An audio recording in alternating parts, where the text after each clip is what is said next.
Good evening. Good evening. It's good to see you here tonight. My name is Anthony Allen. I'm Senior Vice President for Administration here at Midwestern Baptist Theological Seminary and Midwestern Baptist College. I want to welcome you tonight to our debate, Is the Resurrection of Jesus Provable? If you're here for another reason, you're in the wrong place, but we are delighted to see you here tonight. Thank you so much for coming. Let me tell you a little bit about Midwestern. We're an entity, an agency of the Southern Baptist Convention. This year we celebrate our 50th anniversary, and we have the assignment by our convention to help train and equip men and women for Christian ministry all around the world. And we're so very delighted to have you here tonight, and we are looking forward to a wonderful evening, wonderful lively discussion, and we hope you'll enjoy that very, very much. I'm going to ask our academic dean, Dr. Thor Madsen, to come at this time to say a prayer for our time together tonight. And again, it's a wonderful delight to have you here. God bless you. Okay, would you pray with me, please? Heavenly Father, as we gather tonight, we are mindful of our duty always to do what pleases you. And Father, we ask your blessing upon our speakers tonight as your instruments, that as a result of what they say and what they do tonight, that your name would be magnified, that the name of Jesus would be lifted up. Father, that our confidence in your word would increase, that the gospel would be proclaimed, and Father, at all times, that you would receive glory in all that we do and in all that we say. In Jesus' name we pray. Amen. Amen. Thank you, Dr. Madsen. I'd like to introduce you tonight to our president, Dr. R. Philip Roberts. He's going to moderate our event tonight and introduce our speakers and tell us about what we're going to do tonight.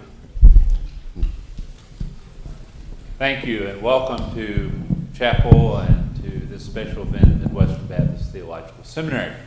Seems like an appropriate time right now to invite all of you to chapel this Tuesday morning at 10 o'clock. And maybe it's a good occasion, too, to take an offering for our new chapel, which we hope will be quite expanded. We apologize to many of you who are having to watch over closed circuit link up with the chapel this evening. We've done our best to cram a number of people in here like sardines, as the old proverb says. And we implore your patience if you're in the library or in the student center, but we think you'll have a quality experience as well that will benefit your understanding and your appreciation for the topic this evening. Our topic this evening, the formal expression of it is, can historians prove the resurrection of Jesus? And we're especially honored to have two distinguished guests to participate. First of all, I introduce to my right Mr. Michael Icona. Mike serves as Director of Apologetics and Interfaith Evangelism at the North American Mission Board of the Southern Baptist Convention in Atlanta, Georgia. He received his Master of Arts degree in Religious Studies from Liberty University and is a PhD candidate in New Testament at the University of Pretoria, where his topic of research is the resurrection of Jesus Christ. He co-authored the 2005 award-winning book, The Case for the Resurrection of Jesus. His latest book, Paul Meets Muhammad, is a fictional debate between the Apostle Paul and the Prophet Muhammad on the topic of the resurrection of Jesus. To my left, taking the composition and the debate and the discussion this evening, is Dr. Bert Ehrman. Dr. Ehrman is the James A. Gray Distinguished Professor of Religious Studies at the University of North Carolina. He holds the BA degree from Wheaton College, the Master of Divinity from Princeton Theological Seminary, and the PhD degree from Princeton Theological Seminary. He also is the author of numerous articles and books. Two most notable would be, perhaps for you, Misquoting Jesus, as well as his most recent release, God's Problem, that has just been released to the public. We look forward to a profitable time together. Let me tell you a little bit about the structure of the debate, and then we'll begin with its commencement. First of all, we'll have opening statements from each of the debaters.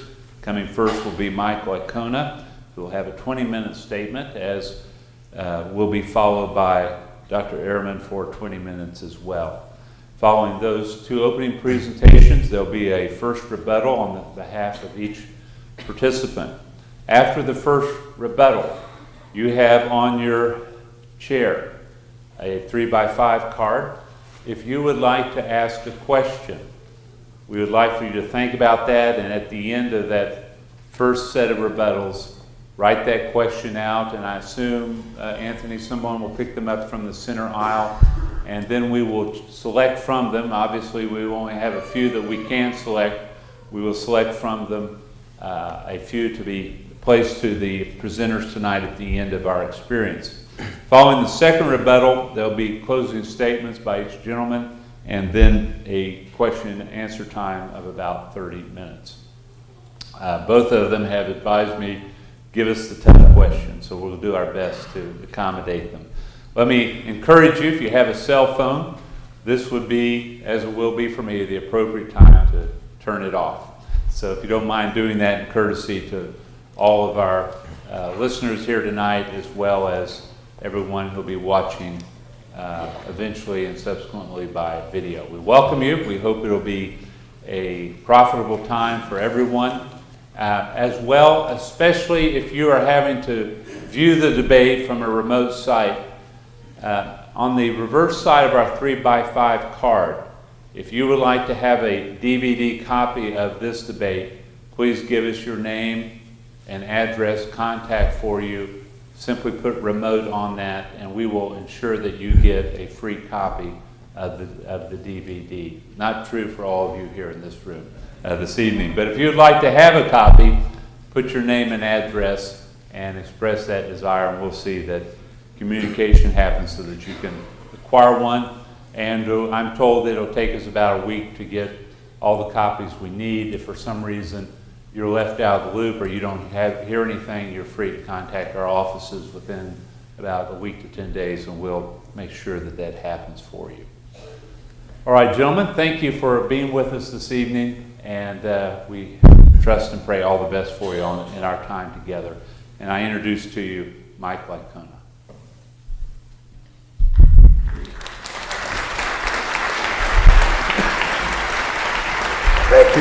Thank you. It's great to be with you this evening. Obviously, I have a handicap to get started off. And I don't mean my voice. I'm going against Bart Ehrman here.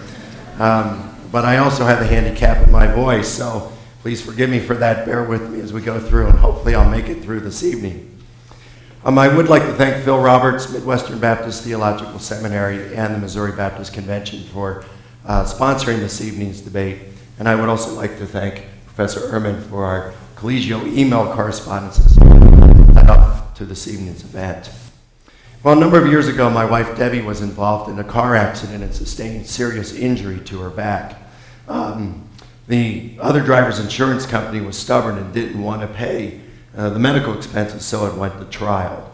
Well, I was one of the first witnesses called, and at one point I stated that the insurance company didn't even want to pay for a rental car while ours was being repaired. Well, the moment I said that, the defense attorney jumped to his feet and yelled, "Objection!" And just a few moments later, the judge dismissed me, then he dismissed the jury, and then a few moments later I discovered that the judge had declared a mistrial. You see, I wasn't aware that the term insurance company was forbidden during a trial. Well, something similar often happens in the field of historical Jesus research. There's a lot of discussion today over what the real Jesus actually said and did. But when the terms miracle or resurrection come up, it's not uncommon for scholars to jump to their feet and shout, "Objection! You can't go there as a historian." Well, I'm not an attorney, but I would bet that there are some good reasons for why witnesses are forbidden from using certain terms. But I am a student of history, and I'm convinced that the reasons typically provided for why historians are barred from investigating miracle claims are quite poor. Well, now you may be wondering why this is important. You see, if historians are barred from investigating miracle claims, then those like myself who are interested in investigating the truth claims of particular religions such as Judaism or Christianity are barred from doing so. We could investigate, say, the death of Jesus by crucifixion, or that a number of people afterward believed that he had risen and had appeared personally before them. But as historians, we would be barred from answering the real question of whether Jesus actually rose from the dead. Now, I suspect this will be the main course Professor Ehrman takes this evening, and I look forward to addressing his objections in my rebuttals. But for now, let me contend that historians can investigate miracle claims. For the past several years, I have devoted myself to the investigation of matters in the philosophy of history and historiography, and I'm convinced that if an event occurred and left traces of its occurrence, that it's possible for historians to investigate it, even if that event was a miracle. So, I'd like to take a journey with you down History Highway and show you how this is done. We're going to visit 4 crucial checkpoints along the way in order to complete our journey successfully. And we must be careful not to go off course into a different road that may be interesting to go on, but if it doesn't relate directly to what we're discussing this evening. At our first checkpoint, we're going to discuss some terminology. For example, the term history. Now, you may be surprised to learn that historians can't even agree among themselves on the meaning of this term. I found 13 definitions of history in the literature. But for this evening's debate, by history I mean the study of the past. Miracle. I found 23 definitions of this term. For tonight's debate, by miracle I mean an event in history for which natural explanations are inadequate. Now, that's not to say that there could be a natural explanation coming up in the future that may work. What it is to say is that the nature of the event itself is such that that a natural explanation simply won't suffice. So here I'm only defining a miracle, establishing criteria for identifying one as a separate issue. Can you all understand me okay? Okay, thank you. Resurrection. The Greek word for resurrection is anastasis and simply means to stand up. It can mean to stand up from sitting, or it can mean to rise from the dead. For tonight's debate, when I say resurrection, I'm referring to Jesus' bodily resurrection from the dead. Prove. Historians occasionally use the term prove to mean that something has been established with reasonable or adequate certainty. As in a courtroom trial, to prove someone's guilt means to establish it beyond reasonable doubt, not beyond all doubt. So when carefully nuancing their statements, historians talk in terms of probability, and although they may conclude that a particular hypothesis is an accurate description of the past, they regard their conclusions as subject to future revision. We often simply don't add qualifiers for purposes of economy. Otherwise, historians might sound like a disclaimer at the end of a radio commercial saying, giving the available data, the best explanation indicates we are warranted in having a reasonable degree of certainty that this occurred and that appears more certain at the moment than competing hypotheses. However, our conclusion is subject to revision or abandonment since new data may surface in the future, showing things happen differently than presently proposed. You don't know how tough that was. The bottom line is this. When I claim that historians can prove something, I mean that it's possible to establish it with reasonable or adequate certainty and that we are warranted in holding our conclusions firmly. Now, as we approach our second checkpoint, we need to proceed cautiously when we see a sign indicating that there are hazardous road conditions ahead. One hazardous condition is our horizon, which is how we see things. We all have our biases, and we see things through our biases, our worldviews, our knowledge, education, experiences, and beliefs. Horizons are like sunglasses through which we look, and everything we see is colored by the lenses of our horizons. Take baseball, for example. If there's a close play at second, is the runner safe or out? Well, it depends if your son is the guy trying to steal second or the shortstop tagging him. When we read books about Jesus, we find ourselves in agreement or disagreement with certain authors. And if we think about it, it's usually on the basis of whether the Jesus they reconstruct is like the one we prefer. So for better and for worse, historians are influenced by their gender, race, ethics, nationality, as well as their political, philosophical, and religious convictions. No one is exempt, and virtually every historian in the world will tell you that there is no such thing as a neutral, unbiased, or disinterested historian. Historians outside of the community of biblical scholars contend that horizons are responsible more than anything else for conflicting conclusions, even in non-religious matters. And when a religious matter is the subject of inquiry, horizons come even into more play. So many times it boils down to our worldview, and that's a matter for which there is no neutrality. Now, this doesn't mean that no one's got it right. It does mean that many times there's not going to be a consensus on a matter. So, in response, we may lay down a few speed bumps to minimize the hazardous effects of our horizons, since speed bumps slow us down and cause us to proceed cautiously. Our first speed bump is method. Adhering to specific methodological procedures keeps a check on less disciplined and poorly supported historical reconstructions. The second speed bump involves submitting one's ideas to hostile or unsympathetic experts. You see, I'm inclined to catch weaknesses in opposing views, but I'm not as inclined to catch them in my own, what critics are. And so, peer-reviewed articles, book reviews, papers read at conferences, participation in panel discussions and debates such as this evening's event exposes one's methods and conclusions to public scrutiny. The third speed bump requires the historian to account for the relevant historical bedrock. Some facts are so strongly evidenced that they are virtually indisputable. This is referred to as our historical bedrock, since any legitimate hypothesis must be built upon it. If a hypothesis fails to account for all the historical bedrock, then that hypothesis needs to be dragged back to the drawing board or relegated to the trash bin. The fourth speed bump requires deliberate and sustained effort of detaching oneself from personal bias. Historians must primarily be concerned with finding out things really happened and not whether their conclusions confirm their own beliefs, whatever they may be. Temporarily adopting views in conflict with our own and empathizing with those holding them can go a long way in accomplishing this. Now, these four speed bumps assist us in our journey, and just as driving too quickly over actual speed bumps on a real highway can damage your car, proceeding too quickly without deliberate and sustained effort to minimize our horizons and the influence of them can wreck a good historical investigation. Well, we'll now stop at our third checkpoint and gather some tools needed for conducting a proper historical investigation. When historians employ method, they typically use arguments to the best explanation. This is where specific criteria are employed in order to compare hypotheses, and the hypothesis that best meets that criteria wins. Let me give you three of the most important criteria for weighing hypotheses. Explanatory scope. According to this criterion, the best explanation includes all of the relevant data. So imagine trying to complete a jigsaw puzzle like Winnie the Pooh here, and that each puzzle piece represents a historical fact.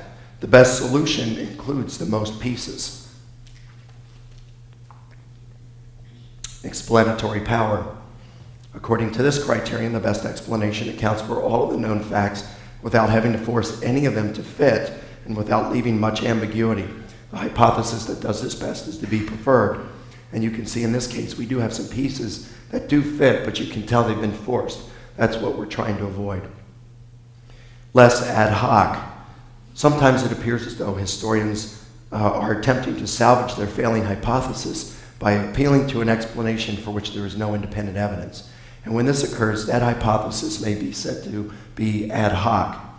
So in this solution to the puzzle, not only are some pieces stranded while others are forced, but you can see that there's an outside solution here that makes the whole thing quite convoluted and torturous, and that's what we're trying to avoid. Now, these three criteria are very important, and while none is fail-safe, they serve as guides for historians. The more criteria that are solidly met by a hypothesis, the greater the probability it has of being accurate. So when may a hypothesis be said to be proved? Well, we may think of a staircase, and the higher we go, the more certainty we can have. Historians may firmly hold their hypothesis as correct when it is the best explanation and is far superior to its competitors. Now, I place a hypothesis meeting these conditions somewhere between quite probable and very probable.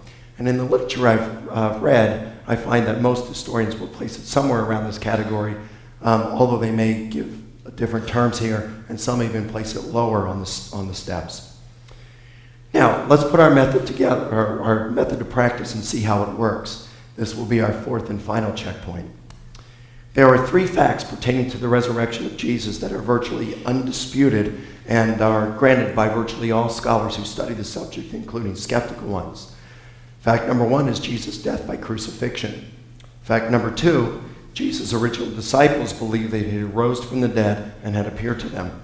In short, we'll call this the appearances to the disciples. Fact number 3, Paul, the persecutor of the Christian church, converted to Christianity when he too had an experience that he believed was the risen Jesus appearing to him. In short, we'll call this the appearance to Paul. Now let's apply our method and see how it works.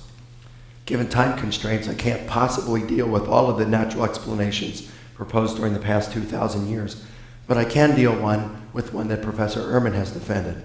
We'll call it the wishful thinking hypothesis. It states that after Jesus' death, his disciples turned to their scriptures in order to make sense of what had happened. They read passages like Psalm 16, 22, 69, Isaiah 52 and 53, and concluded that Jesus had been resurrected. With this knowledge, some of Jesus' disciples had visions of him. Now let's see how it holds up. This hypothesis accounts for Jesus' death by crucifixion nicely, since Psalm 22 and Isaiah 53 describe situations remarkably similar to a crucifixion. So we'll give it a green light. However, it doesn't do so well in the second fact. Josephus in the 1st century reports that there were a number of proclaimed messiahs around the time of Jesus within a couple of centuries, and that in every instance the movement fell apart after the Romans executed the Messiah figure. Well, this shows that the same would have probably occurred with Jesus' followers had he remained dead. And even more importantly, of these biblical passages, only one may be interpreted to suggest bodily resurrection. That's Psalm 16:10, which in Greek says, "You will not allow your Holy One to undergo decay," or in Hebrew, to see the grave. The psalmist is not referring to post-mortem existence, but is stating his belief that everyone, or that God will rescue him in his immediate situation from being killed and buried. Now, since everyone would have known that God had not rescued Jesus from being killed and buried, it's a stretch to claim that the early Christians would have used this text. That is, unless their experiences had convinced them that the bodily raised Jesus had appeared before them. In other words, given Jesus' bodily resurrection, we can understand why the early Christians interpreted Psalm 16:10 as they did. However, it's doubtful that they would have come to this interpretation given a happy hunch or nice feeling that Jesus was alive and still among them in some sense. So the second fact gets a red light, since it possesses a bit of exegetical string to the biblical texts and a bit of ambiguity in relation to the experiences of the disciples and Paul. So the wishful thinking hypothesis doesn't do well either with the third fact, since Paul was not a Christian at the time and would not have been trying to make sense of Jesus' death and the experiences of the disciples. For pre-Christian Paul, Jesus died the rightful death of a false prophet, and the disciples were either liars or psychotics. So it too gets a red light. So of the 3 facts, the wishful thinking hypothesis can only comfortably account for the first. So I would encourage those who think they see the light on this explanation to be careful. That light ahead isn't what you think.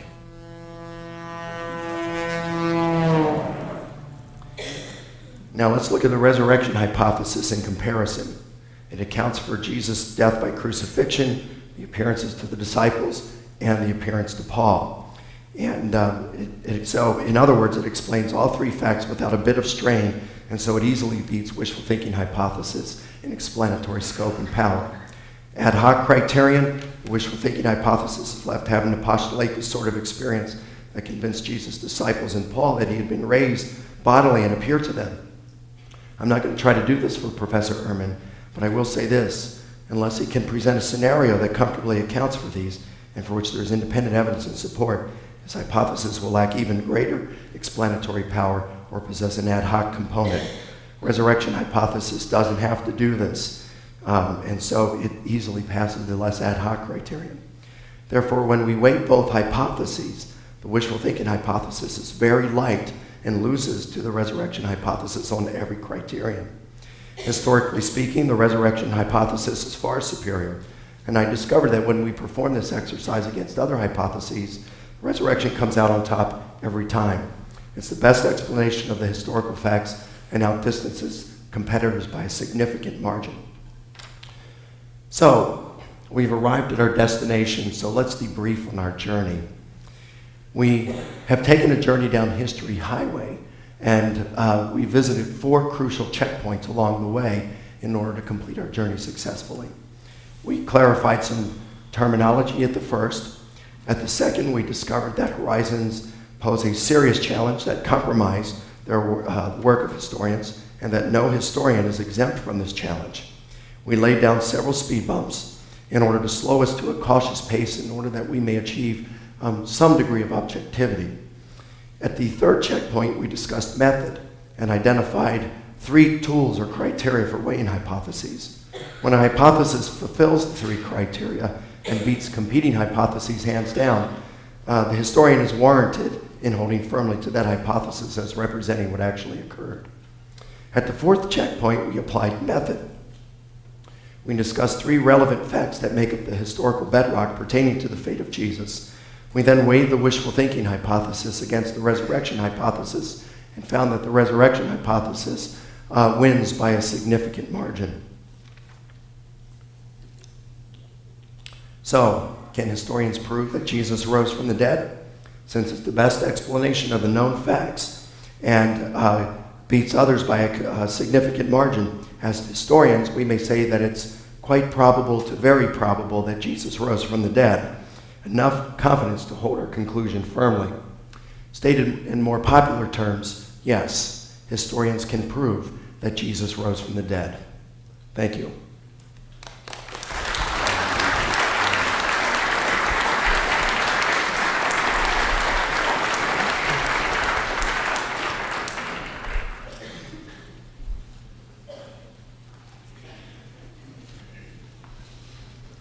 I understand there's a little problem with hearing in the choir.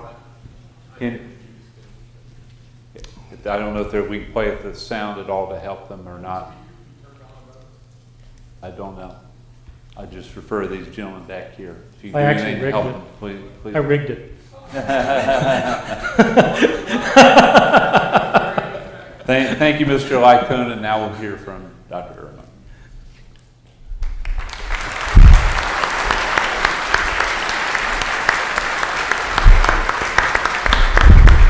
Well, thank you very much for having me, and thank you all for coming. How many of you believe that Jesus was physically raised from the dead? Yes, right. So all day I've had these visions of Daniel in the lion's den. I don't know why, but thank you for coming anyway.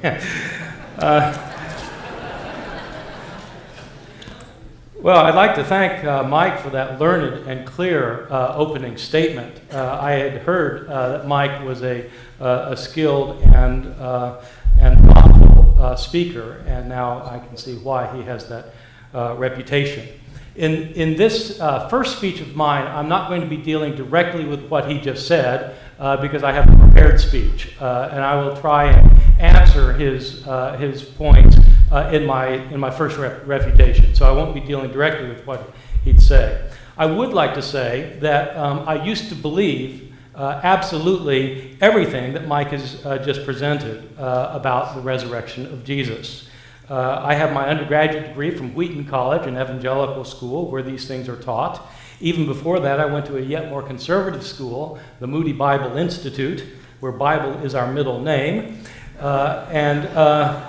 These things are taught quite avidly there. I took several courses on apologetics, the subject in which Mike is an expert. I used to believe in the physical resurrection of Jesus with my entire heart and soul. I used to preach the resurrection of Jesus, and I used to try and convince other people that Jesus, in fact, was physically raised from the dead. But then I started studying these matters, not simply accepting what my teachers had said, but looking into them deeply myself. I learned Greek and started studying the New Testament in the original Greek language. I learned Hebrew and studied the Old Testament. I learned Latin, Syriac, and Coptic to be able to study New Testament manuscripts and the non-canonical traditions of Jesus in their original languages. I immersed myself in the world of the first century, reading non-Christian Jewish Jewish and pagan texts from the Roman Empire and before, and I tried, to the best of my ability, to master everything written by a Christian from the first 300 years of Christianity. I became a historian of Christian antiquity, and for 25 years now, I've done my research in this area night and day. I'm not a philosopher. I am a historian, and I'm dedicated to finding out the historical truth. In all of my study, I have had one objective: to learn the truth and to dedicate my life to it. After my years of study, I finally came to the conclusion that everything I had previously thought about the historical evidence for the resurrection was absolutely wrong. Let me begin by explaining in simple terms. This will be covering similar grounds to what Mike has just covered, but in a very different way. What is it that historians do? Historians try to establish what probably happened in the past. They try to establish what probably happened in the past. We can't know what happened in the past. We can have levels of probability of what happened in the past. What was Bill Clinton doing in the year 1992? We're actually pretty well informed about that, what Bill Clinton was doing. And we have relatively high levels of certainty of what he was doing in 1992, those of us who were awake and alive at the time. What about 1972? Well, that's a little bit more difficult because we don't have as good of documentation. What if we go back several hundred years? What about Shakespeare? Do we really know that Shakespeare wrote all of his plays? Well, there are debates about this. Why are there debates about it? Because it's a long time ago and there isn't very good evidence one way or the other.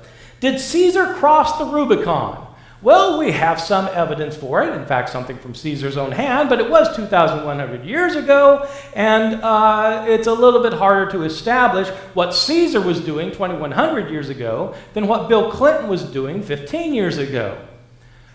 How about Simon Peter, the apostle of Jesus? What do we know about his death? In fact, what we know are legends that were written hundreds of years later. What do we actually know about his death? As a historian, I would say we know very little about his death. There are different levels of probability for different things that happened in history, and what historians do is they try to establish what the levels of probability are for certain things having happened. What kind of evidence do historians hope for when they're trying to establish what probably happened in the past? Historians want to have contemporary accounts of the events that they narrate. They want these events to be close to the time, they want these accounts to be close to the time of the events themselves. They want to have lots of these accounts, multiple sources if possible. They want these sources to be independent of one another. You don't want sources that had collaborated with one another. You want independent, multiple sources for different accounts.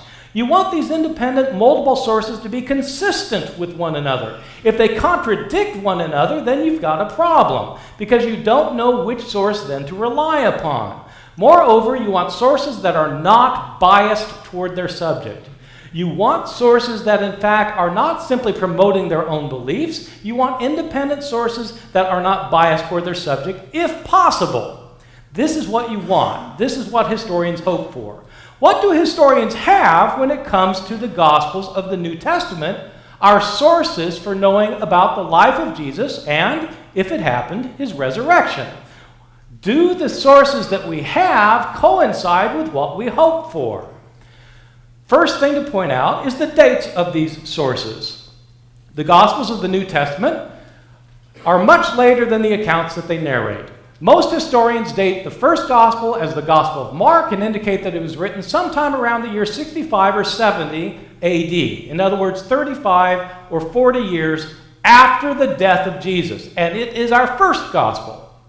Matthew and Luke were written 10 or 15 years later, maybe 80 to 85. John is written 10 or 15 years after that, maybe 90 to 95. In other words, our gospels are separated from the life of Jesus anywhere from 35 to 65 years. That's the time gap between the death of Jesus and the first accounts of his life. 35 to 65 years. They are not contemporary accounts. These accounts are not written by eyewitnesses, and they don't claim to be. Matthew, Mark, Luke, and John do not claim to be written by people named Matthew, Mark, Luke, and John. Those are the titles in our Bibles, but those titles were added by later editors. Whoever wrote the gospel according to Matthew didn't call it the gospel according to Matthew. Somebody else is telling you who they think wrote the gospel, and those inscriptions aren't found until the 2nd century. They're not original to Matthew, Mark, Luke, and John. These authors of Matthew, Mark, Luke, and John are writing later, and in fact, they're not even speaking the language that Jesus spoke, Aramaic. They write in Greek. They're highly literate, Greek-speaking Christians living decades later. Jesus' own disciples, by the way, were Aramaic speakers who were peasants of the lower class and were illiterate. They did not write the Gospels. Where did the Gospel writers get their stories from if they're writing decades after the fact? They got their stories from oral traditions that were in circulation year after the death of Jesus. Jesus died and people started telling stories about him in order to convert people to the faith. When somebody converted, they told the story to somebody else. That person told the stories to somebody else. That person told the stories to somebody else, and that person told the stories to somebody else. This went on for year after year after year, decade after decade, before the gospel writers were themselves writing. What happens when stories are put in circulation orally? Stories get changed. If you ever had your children play the game telephone in a birthday party where one kid tells a story to the next kid sitting at the birthday party, and then the story goes to the next kid, goes around the circle until it comes back to the first kid, it's a different story. If it weren't a different story, it'd be a pretty dumb birthday party game to play. The stories change. What happens if you play this game not in one living room with a bunch of kids from the same socioeconomic class who all speak the same language? What if you play the game for 35, 45, 55 years in different languages, in different countries, telling stories that the people who are telling stories were not there to witness? What happens to the stories? The stories get changed. Do I have evidence that the stories get changed? Yes, indeed. There is very solid evidence, namely that you have different sources telling the same stories, and in almost every instance when different sources tell the same stories, in the New Testament, the stories are different. Sometimes in little ways, sometimes in big ways. Somebody was changing the stories.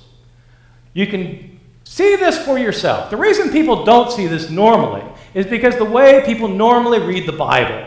The way you normally read the Bible is you're going to read the Gospels, and so you start reading the Gospel of Matthew. And you start Matthew chapter 1, verse 1. The first 16 verses are genealogies, not very interesting. You read them anyway because it's the Bible. And then you go on through, you get down then to chapter 17, and the action starts picking up. And you read Matthew. You go through chapter 1, then chapter 2, chapter 3. You go all the way through chapter 28. You've read Matthew. Then you start reading Mark. You start at the beginning of Mark. You go to the bottom, chapters 1 through 16. Then you read Luke. And Mark, by the way, sounds a lot like Matthew. Then you read Luke, and it sounds a lot like Mark. You read John, it's kind of different, but it sounds pretty much like the others. They're all basically saying the same story. The reason it sounds that way is because you're reading them vertically. The way to notice differences in the Gospels is to read them not vertically, but to read them horizontally. Read a story in Matthew, then read the same story in Mark, and then read the same story in Luke, and compare them in detail. In almost every instance, you will find differences. Let me just give you some examples from the death accounts and resurrection accounts of Jesus. The accounts of Jesus' death. What day did Jesus die on, and what time of day? Did Jesus die on the day before the Passover meal was eaten, as John explicitly says, John 19, verse 14, or was he executed on the day after the Passover meal was eaten, as Mark explicitly says? Which was it? Before or after the meal? Did he die sometime after noon, as John explicitly says? Or did he die at 9, was he crucified at 9 o'clock in the morning, as Mark explicitly says? It depends which account you read. Did Jesus carry his cross the entire way himself, or did Simon of Cyrene carry his cross? It depends which gospel you read. Did both of the robbers crucified with Jesus mock him, or did only one of them mock him, and the other come to his defense? It depends which gospel you read.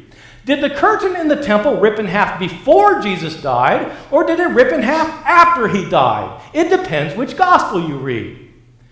Those are simply examples from Jesus' death. You can do this with any story found commonly throughout the Gospels. In more than one Gospel, you will find that, in fact, you have different stories. Now look at the resurrection. Can we trust these sources to give us a reliable account of what happened at the resurrection? Well, look at the stories themselves in the Gospels and ask yourself, are they telling the same story or not? Who went to the tomb on the third day? Was it Mary Magdalene alone or Mary with other women? If it was with other women, how many other women were there? Which ones were they and what were their names? It depends which gospel you read. Was the stone rolled away before they got there or not? It depends which gospel you read. What did they see when they got to the tomb? Did they see one man? Did they see two men? Or did they see one angel? It depends which gospel you read. Now, by the way, people try and reconcile all these differences. I mean, for example, with this one here, what the people will say is, well, what they actually saw were two angels.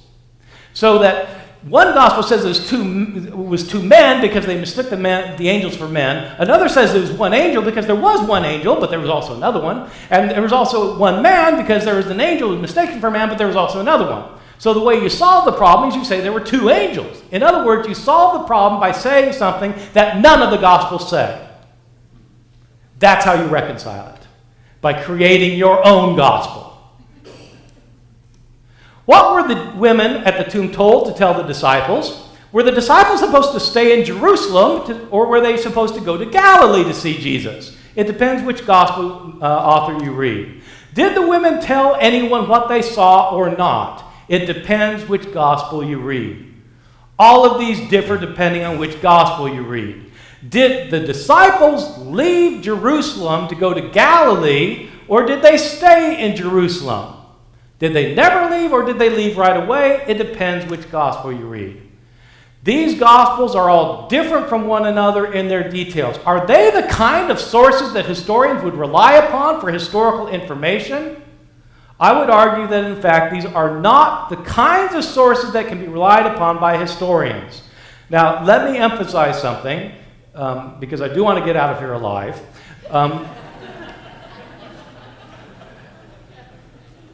I am not, this might sound weird to you, I actually am not disputing the theological value of the Gospels. I'm asking about their historical merit. There's a difference between having a book that is theologically useful and a book that is historically accurate. Theology and history are not the same thing. And what I'm going to be maintaining in this debate is that claims about Jesus' resurrection are theological claims, they are not historical claims. And the Gospels are theological documents, they're not historically accurate documents.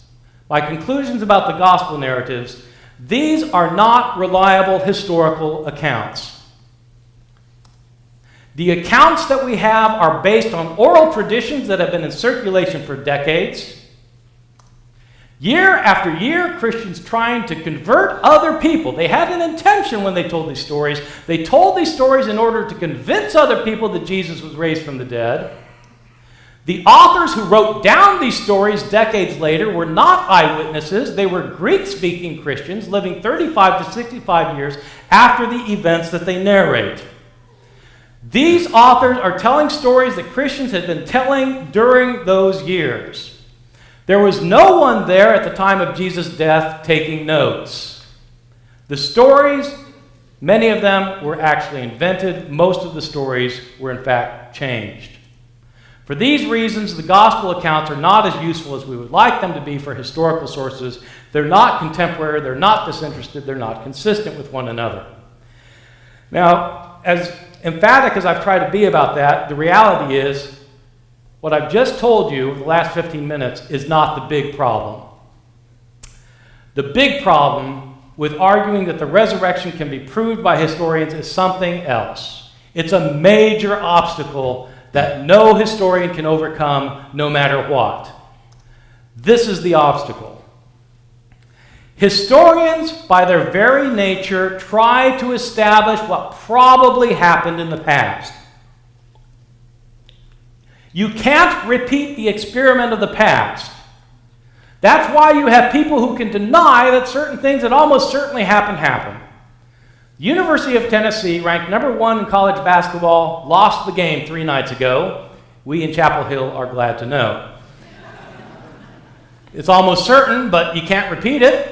How do you know? Well, you have newspaper accounts, but you can't repeat the experiment. Did the Holocaust happen? Yes, but people deny it. Why? Because you can't repeat the experiment. Historians can only establish what probably happened in the past. And what are miracles exactly? Well, Mike has already told us what miracles are. Miracles, in any given instance, are the least probable occurrence. They violate what we think of as the natural working of the natural order. If they weren't spectacularly unusual, they wouldn't be miracles. By definition, miracles are the least probable occurrence.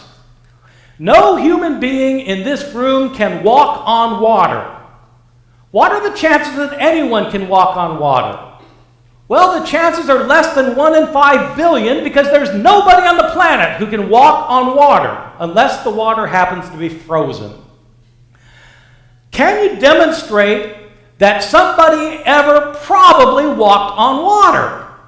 Not if it's the least probable occurrence for something having happened. The probabilities are infinitesimally remote. So too with the resurrection of Jesus. I am not saying, and I want to be emphatic about this point, I am not saying that Jesus was not raised from the dead. That's not my argument.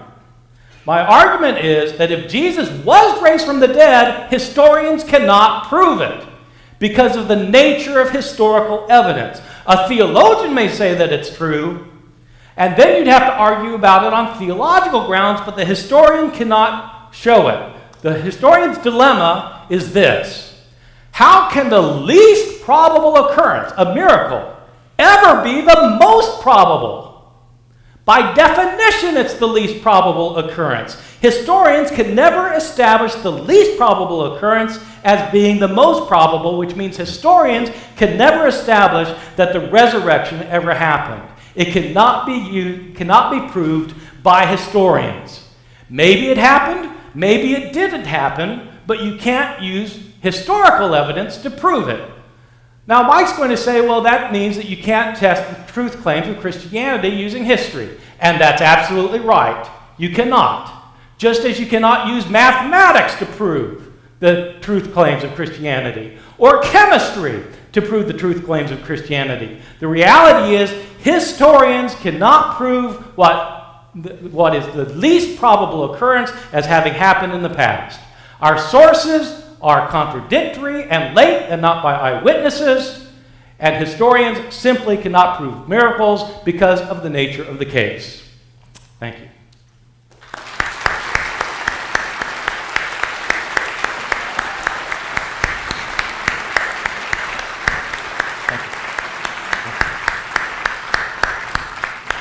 Now we'll move into our 2 sessions of rebuttal, and first of all, Michael.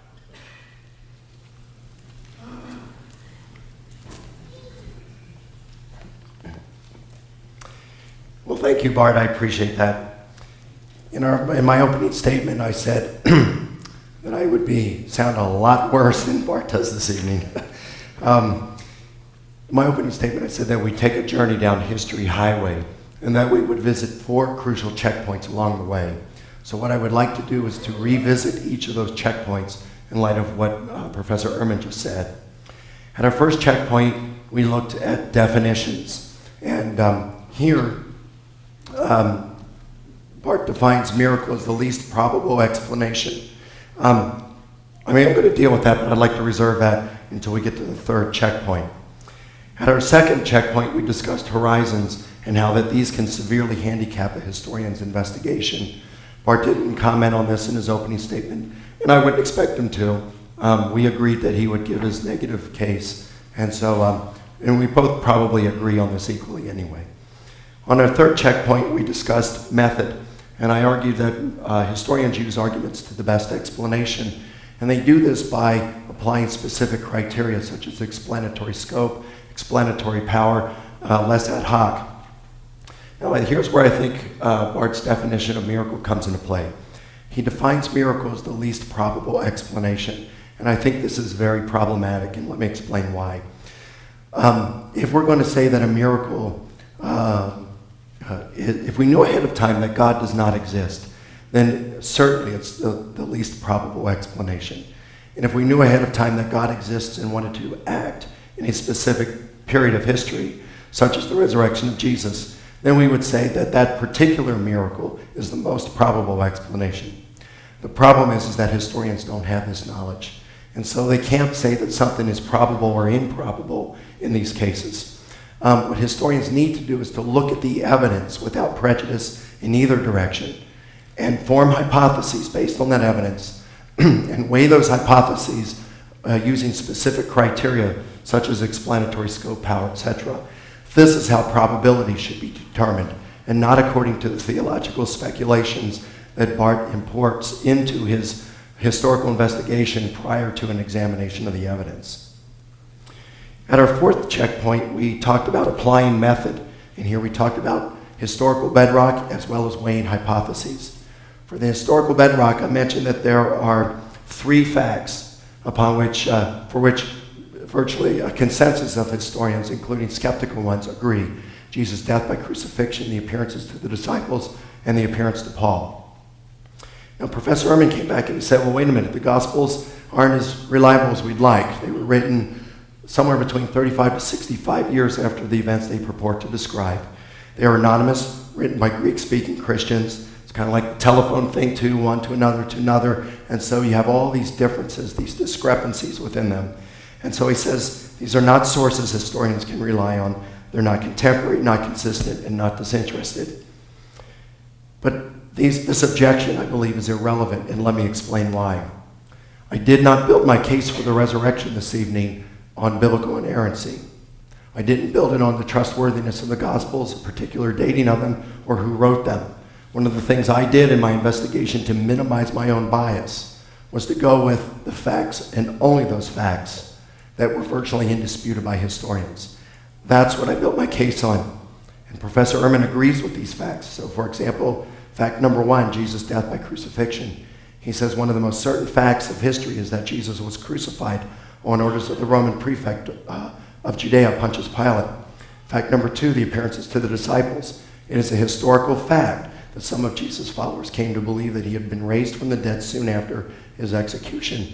We know some of these believers by name. He goes on and explains Paul, and he also says these others also claim to have seen him alive afterward. Fact number 3, the appearance to Paul. There is no doubt that Paul believed that he saw Jesus' real but glorified body raised from the dead. Paul taught that resurrection meant the total transformation of his body. So we can see that Professor Ehrman agrees with these 3 facts, and rightly so. Virtually every scholar in the world who studied the subject agrees on these, including skeptical ones. So what I'm saying is the case that I built for the resurrection, despite Barth's hesitancies about the Gospels, my case has been built upon 3 facts that are virtually indisputable. And just as survivors of the Titanic contradicted one another in whether the ship broke in 2 prior to sinking or whether she went down intact, no one therefore concluded that the Titanic didn't sink. They just said that there were peripheral details that we just don't know the answer to. And I would love to discuss some of these in the Q&A period. I just don't think that they're pertinent for tonight's debate. And so what Professor Ehrman's going to have to do is attack the method that I've applied, my approach to these 3 facts, rather than the sources themselves, because he still thinks that they're reliable enough to get these 3 facts. Now, for the second half, we discussed weighing hypotheses. The first hypothesis had to do with the wishful thinking hypothesis, and Professor Ehrman didn't comment on this in his opening statement, and again, I understand that. That's fine. Perhaps he can address this in his rebuttal. That's forthcoming. Excuse me. Regarding the resurrection hypothesis, he said this is a theological hypothesis, not historical. And I disagree. I think that what he's doing is he's confusing a historical conclusion with its theological implications. So I think he's doing history backwards. I think what he's saying is, listen, if Jesus rose from the dead, we can do all kinds of logic chopping, but I think we all realize that God is the best candidate for the task. And he's saying, well, but historians can't get to God, at least as historians. And so that eliminates and makes his whole practice of analyzing the resurrection as illegitimate. I don't think so. I think what historians can do is analyze the data, weigh hypotheses, and come up with a historical conclusion if the resurrection hypothesis is the one that has the greatest explanatory scope, power, and less ad hoc, then it should be the best explanation, the most probable explanation, and the one that we can be confident is what occurred in the past. But that leads then, you say, well then, but if Jesus rose, that means God raised him. Well, that is a theological implication. And we can divorce the historical conclusion with the theological implication. So we could conclude as historians that Jesus rose from the dead without going on to the second question and saying, God raised Jesus from the dead. Again, I think we could all admit that God's probably the best candidate, but we're not going to get there as a historian. We can get that Jesus rose from the dead without saying God raised him from the dead. And you know, historians do similar things like this, like in the case of Charlemagne in the 8th century. Charlemagne and his brother co-ruled the Roman Empire, and they hated each other. And 3 years into Charlemagne and his brother's reign, his brother died.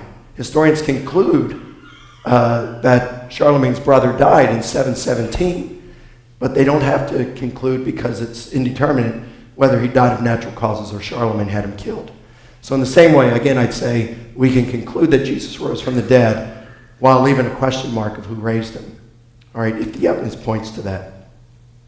So let me just conclude this first rebuttal by just saying, in terms of historians analyzing miracle claims, I'm not the only one who's saying that historians can do this. In the 2006 theme issue of History and Theory, it focused on religion and history, and numerous historians acknowledge that we are now at a turning point, that the interaction between religion and history is not where most historians have thought, and that we need to reassess our attitudes toward religious phenomena and either revise or defend our methods.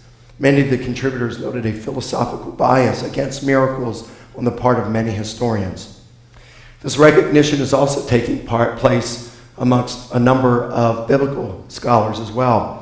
For example, Sarah Coakley, a distinguished professor at Harvard, writes that New Testament scholarship of this generation is often downright repressive about supernatural events in general and bodily resurrection in particular.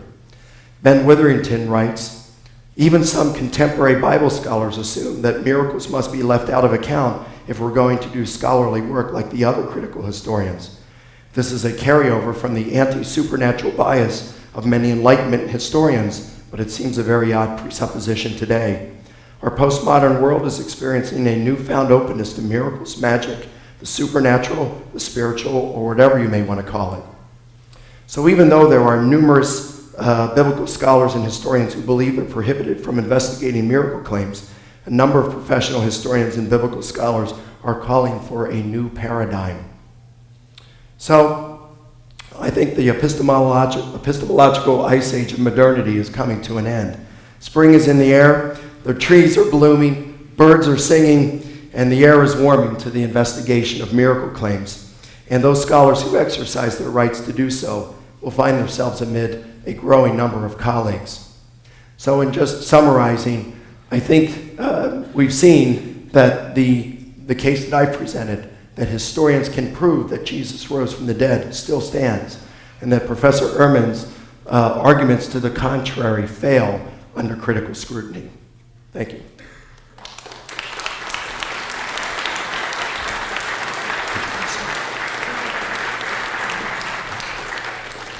Now for the first rebuttal, Dr.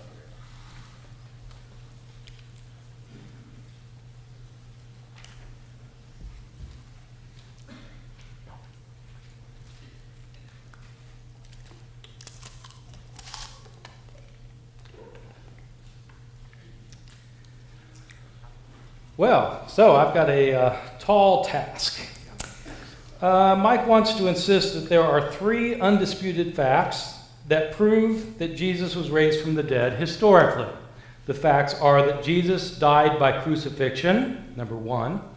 Number 2, that his disciples afterwards came to believe that he had been raised from the dead on the basis of what they said were appearances to them. Number 2. And then number 3, that the Apostle Paul converted. First, let me point out that I don't see that he actually has 3 rock-solid facts that point to the resurrection. Take fact number one, that Jesus was crucified. How exactly does the crucifixion of Jesus provide evidence that he was raised from the dead? There were thousands of people who were crucified in the first century. Is this evidence that thousands of people were raised from the dead? Some people have a mistaken idea, of course, that Jesus alone was crucified. And when you see artistic representations, often, of course, you'll see Jesus nailed to the cross and the two robbers tied to the cross. Have you noticed that? Why is that? Well, it's to show that Jesus suffered more than anyone else. In fact, lots of people suffered crucifixion. In the year 70, when the Roman general Titus overthrew Jerusalem after a 2.5-year siege of the city of Jerusalem, they breached the city walls. They went in to slaughter the opposition. Titus crucified all of the opposition, so much so he ran out of lumber. Crucifixion was a common form of execution in the Roman Empire for the lowest of the low. The fact of crucifixion simply shows that Jesus was executed for some kind of crime against the state. It has no relevance to whether he was raised from the dead, any more than the crucifixion of anyone else is evidence that he was raised from the dead. So we no longer have 3 rock-solid facts that point to resurrection. We have 2. The crucifixion is irrelevant to the question. So let's look at these 2. The disciples believed in Jesus because he allegedly appeared to them, and Paul was converted. Now, by my reasoning, those 2 are actually one, because Paul is one of the people who claimed that he saw Jesus alive afterwards and was converted on the basis of that appearance. Now, true, some of the people who converted were probably Jesus' followers, and Paul was not a follower, but it's the same phenomenon we're looking at. The phenomenon is that Jesus allegedly appeared to people after his death. So let's take on that as a piece of evidence. That is the only piece of evidence that Mike has marshaled, namely that people claim to see Jesus alive after his death. So we have one fact that I agree with. There were people who claimed they saw Jesus alive after his death. The question is, can a historian on the basis of that fact establish that Jesus was probably raised from the dead? I'd like to look at several considerations. First, I'm a little puzzled that Mike hasn't looked at parallel phenomenon in the ancient world. As it turns out, there are numerous instances of ancient people who were dead as doornails, who allegedly appeared to their close companions and followers after their death. Were all of these people raised from the dead? Let me give you one example. A famous holy man in the first century, a pagan holy man, was named Apollonius. He was from the city of Tyana.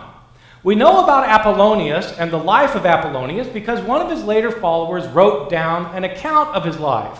Apollonius had a life that was very interesting indeed. Before he was born, an angelic visitor came to his would-be mother and told her that she was going to bear a special son. Her son would not be a mere mortal, her son would be the Son of God. He was born supernaturally. After his birth, as a young boy, he impressed the teachers of his people with his religious knowledge that was superior in every way. When he became an adult, he left his home and went from one village and town to the other, preaching his message that people shouldn't be concerned about material things in this world. People should be concerned with the spiritual things in life. He gathered a group of followers around him who were convinced that he was the Son of God, and he confirmed their belief by doing miracles. He could cast out demons, he could heal the sick, and he could raise the dead. At the end of Apollonius' life, he got in trouble with the Roman authorities, who ended up putting him on trial. But he ascended to heaven, and afterwards he appeared alive to his followers, and his followers talked about it. Some of them wrote books. One of the books has survived. Now, if the rock-solid evidence of Jesus' resurrection is that somebody claimed they saw him alive afterwards, then I think we have rock-solid evidence that Apollonius of Tyana was raised from the dead. How is it any different? And it isn't just Apollonius who is a candidate for resurrection from the dead. What about Romulus? What about Heracles? What about Cleomenes? What about all the other people from the Greco-Roman world who were allegedly seen by their followers after their death? Are they all people who have been raised from the dead? If Mike wants to base his argument solely on this one fact that he says is not based on biblical inerrancy, which, by the way, I didn't mention because I didn't think he did hold a biblical inerrancy. If he wants to hold this not on the basis of biblical reports, but on this one idea that people later said they saw him alive afterwards, then what about these other people? Secondly, what about modern people who are seen after their death? It turns out there's an entire literature of studies done by experts, psychologists, social historians, parapsychologists, about people who have visions of loved ones after their death. Why hasn't Mike investigated this information? As it turns out, it's a very common phenomenon for people to claim to have seen somebody that they were close to after their death. These occurrences are well documented. Sometimes the person comes to a person through a wall or through a door and disappears as suddenly. These people are not seen to be ghosts. They're seen to be real physical people who can be touched and held and experienced. Sometimes these people are seen by multiple people at the same time. Maybe some of you even have had an experience of a loved one whom you were sure that you had some experience of after their death. Does that mean that they were raised from the dead? Jesus' disciples claimed they saw him alive afterwards. So have many thousands of people, not just in American culture, but cross-culturally throughout the world. This is extremely well documented. Well, were all those people raised from the dead? If this is the only piece of evidence you have for a resurrection and other people meet the same criterion? Third, we have appearances of other religious figures that are well documented in the modern world. In 1968 to 69, in Zaytun, Egypt, at the Coptic church, where both Muslims and Christians were gathered, the Mother Mary appeared, Virgin Mary, the Blessed Virgin Mary herself. She appeared over a number of months between 1968 and 1969. Believers and unbelievers claimed that they saw her. The total was over 10,000 people who claimed that they saw her. Now, as a historian, am I going to say that the Virgin Mary actually appeared to these 10,000 people? Well, if I follow Mike's criterion, I think I have to say that. Because we have 10,000 eyewitness accounts of people who claim they saw the Virgin Mary. Do I personally think she appeared to them? No. But as a historian, can I prove it? No. Here's what I think happened with the historical Jesus.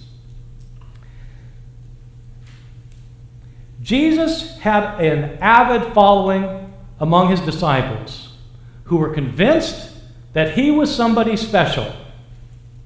Jesus proclaimed that God was going to intervene in history and overthrow the forces of evil and bring in a good kingdom on earth. Jesus believed that there were evil forces in the world, demons and sickness and sin and death, that this world was controlled by the forces of evil, but that God wasn't going to allow it to go on forever. That God was going to soon intervene and overthrow the forces of evil to bring in a good kingdom on earth. This kingdom was going to happen very soon, according to Jesus. In his first recorded words, Mark chapter 1, verse 15, Jesus said, "The time has been fulfilled. The kingdom of God is at hand. Repent and believe the good news." This is what scholars call an apocalyptic image. An apocalyptic image meaning an image of the end time that is soon to come. The time has been fulfilled, says Jesus. In other words, there's a certain amount of time allotted for life in this age, this evil age run by the forces of evil. It's almost over, though. Soon God is going to intervene and overthrow those forces of evil. The kingdom of God is at hand, says Jesus. As he says elsewhere to his disciples, Truly I tell you, some of you standing here will not taste death before they see that the kingdom of God has come in power. The disciples would see the kingdom of God come. God was going to intervene. He was going to vindicate his righteous ones. And who was more righteous than Jesus? Jesus went to Jerusalem the last week of his life, entered into the temple, overturned tables in the temple, upset the ruling authorities who decided to have him arrested and taken out of the way. They subjected him to crucifixion, a form of death that was reserved for the lowest of the low. His disciples had hoped that he would be the one who would restore the kingdom to Israel. And then he was killed. They loved him. What are they to think? God was soon going to intervene on behalf of his righteous people. He would vindicate his righteous ones. The disciples of Jesus came to believe that God did vindicate his righteous one, Jesus.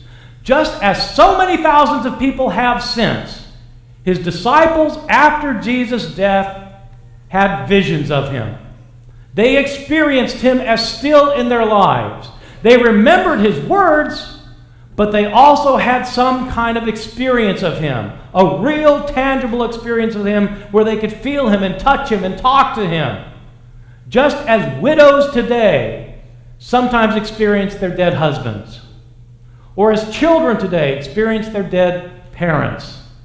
They had experiences of Jesus, experiences that happened multiple times throughout history and still down till today.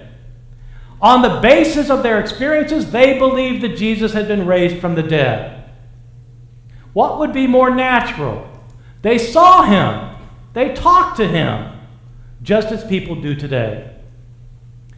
Historians cannot prove that Jesus was raised from the dead. And I should point out that I think Mike is being a little bit slippery when he says that it's possible to say that Jesus was raised from the dead, but that maybe God didn't do it. Well, who else did it?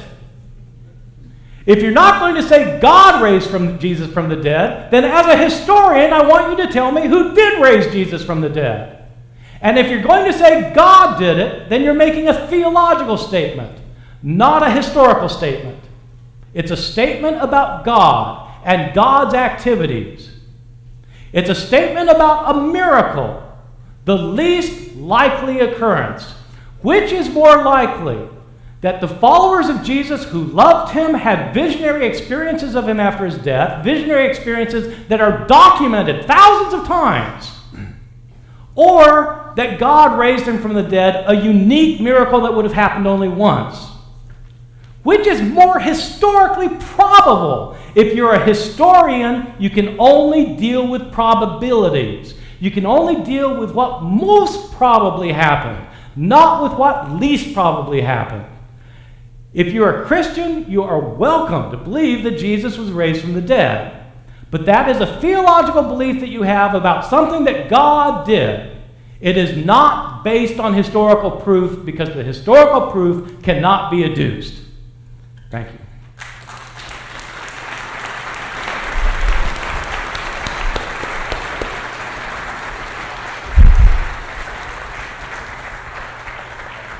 We'll now give you an opportunity to ask a question. And if you take that 3x5 card and you have a question you'd like to ask, just write it out on one side of it. We obviously will not be able to handle but a few of these, so they'll be screened for the most pertinent one or remove the ones that are repetitious. And if you have already written your question out, just if you will, move them to the center aisles. These gentlemen will pick them up, and then at the end of our time together, they will address those and speak to them. We'll go from here into a second rebuttal, which will be, first of all, given to us by Mike Licona, and then by Dr. Ehrman following him, and then each one will have a closing statement. First Mike Licona and then Bart Ehrman, and I'll leave you men uninterrupted to finish both the last rebuttal and the closing statement.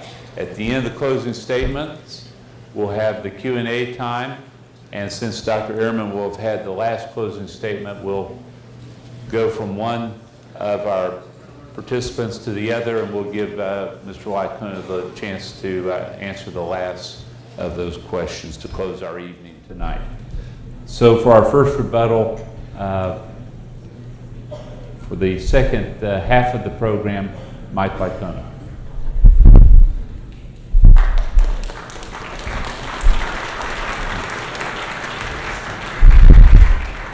Well, thank you. Again, I said tonight we would take a journey down history highway and stop at 4 checkpoints. So I'd like again to revisit those 4 checkpoints in light of what Professor Ehrman has just said. In terms of the first checkpoint, the definition of history, nothing further was said here. Horizons, nothing further at the second. On to the third. He did say, again at the very end, he said that historians can only deal with what most probably occurred. And I agree with that. But I would say that that is just half true, because the point that he's trying to make, it's the wrong half. It doesn't coincide with, let me put it this way. I agree with him that historians must choose the most probable explanation. But where we disagree is that miracles must be the least probable explanation. I agree that they must be least probable by natural causes, but no one ever claimed that Jesus rose by natural causes. The claim is that God raised Jesus from the dead, and if God exists and wanted to raise Jesus, there's no reason why this shouldn't be the most probable explanation. The difficulty for historians is we can't know whether God wanted to raise Jesus, and so we have to leave this in terms of prior probability to be settled by which hypothesis fulfills the criteria best of explanatory scope, power, etc. This is how we determine probability, and not according to these theological speculations that Barth has to import into his history prior to assessing any of the evidence.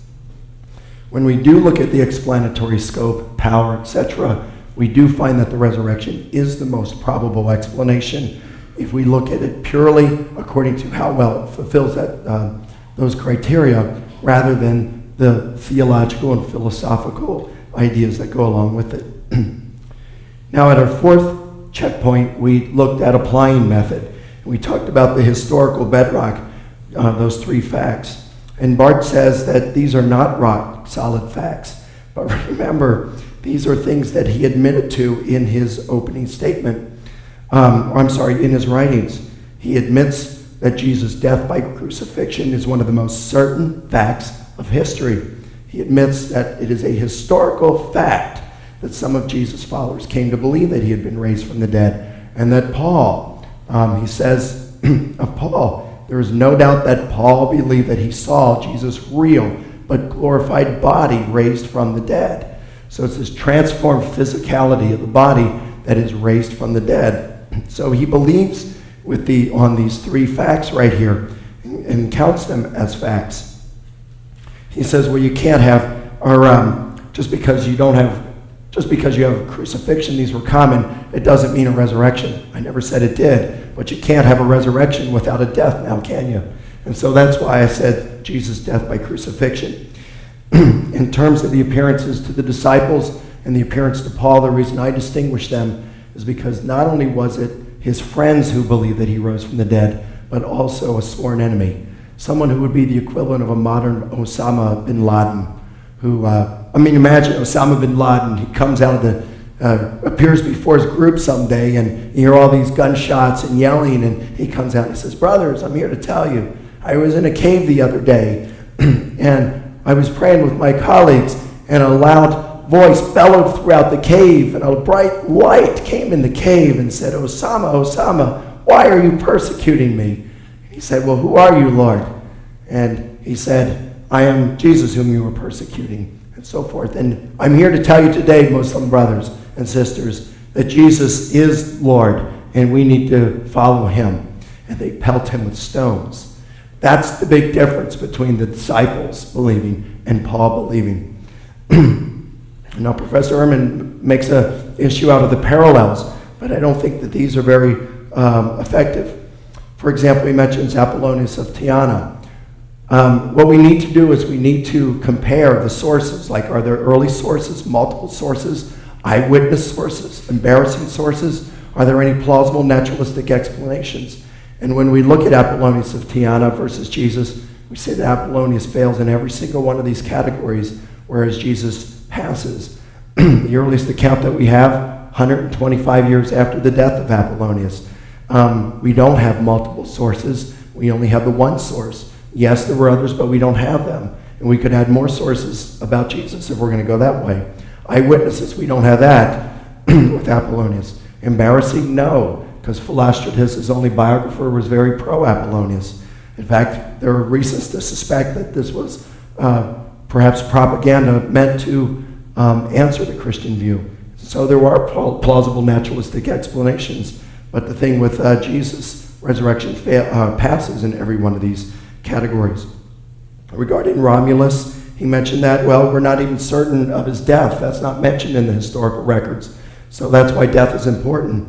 We do at least have an apparition of the dead. And this is something that Professor Ehrman mentioned, and he said, well, Mike just hasn't studied the literature on this, and I have. In fact, I noticed the book Resurrecting Jesus by Dale Allison. I wrote the review for a review of biblical literature on that book, and in fact hosted a panel discussion at AAR and EPS this past fall, where Professor Allison gave a paper on his studies about apparitions from the dead, and it was responded by Gary Habermas, William Lane Craig, and Stephen Davis. I think apparitions of the dead actually occur. I have no problems with that. I have a friend in Virginia Beach named Pat Ferguson who's told me of an amazing corroborated account of an apparition of the dead. Just the other day I was talking to my friend Bill Johnson down in Atlanta, Georgia, who had an apparition of the dead just last week, and he's had them before, and some of these are corroborated. So I do believe in these, but in no case do these people go back and check the person's tomb. They don't think that it's a bodily resurrected of a transformed corpse. So I do believe that sometimes you have these apparitions of the dead. I don't have problems with that. In terms of the Virgin Mary in 1968-69, I haven't really looked into this, I must confess. So I can't really comment on this. If there were 10,000 or plus eyewitnesses to this, I would just say that if I were to look in it, I would have to weigh the hypotheses. I'm not Catholic, so my bias to begin with would be to say that there must be a naturalistic explanation. But as a historian, I would have to be open to this. I would have to weigh hypotheses and be open to a phenomena going on. Could I prove that it's the Virgin Mary? No.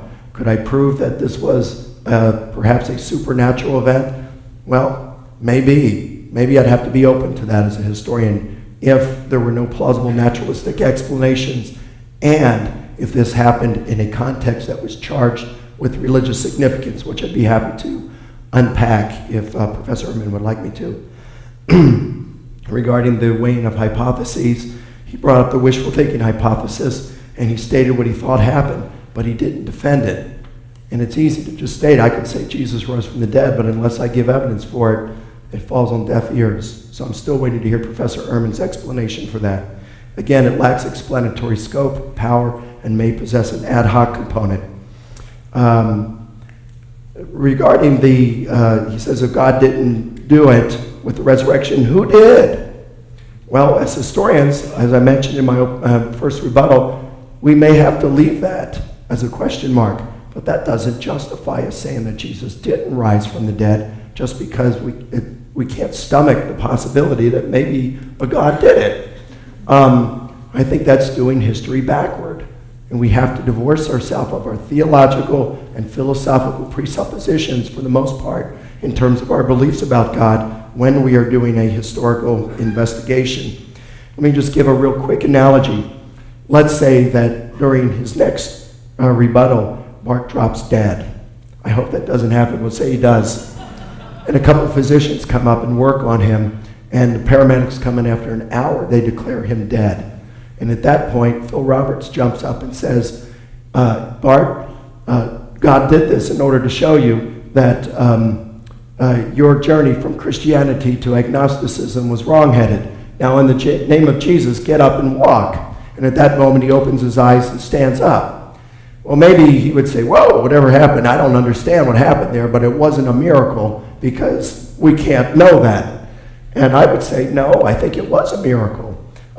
Maybe we can't say anything about the God who did that as historians, but we could say that a miracle has happened here. So in conclusion, I think I'd just say that I think my case that historians can prove that Jesus rose from the dead still stands, and Bart's contentions to the contrary continue to fail under critical scrutiny.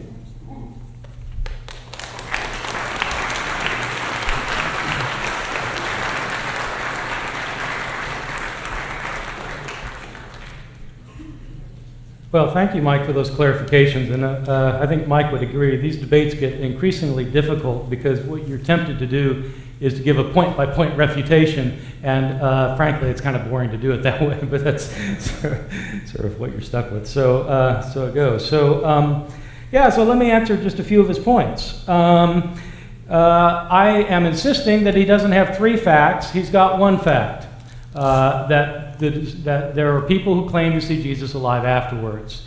He says that his first point, that Jesus was crucified, is necessary because if he wasn't crucified, he wouldn't be raised from the dead. That's true. Yes, right, okay, fine. But it's not evidence that he was raised from the dead. Well, we're not talking about just bedrock facts. If you want to talk just about bedrock facts, you could say things like, Jesus came from Galilee.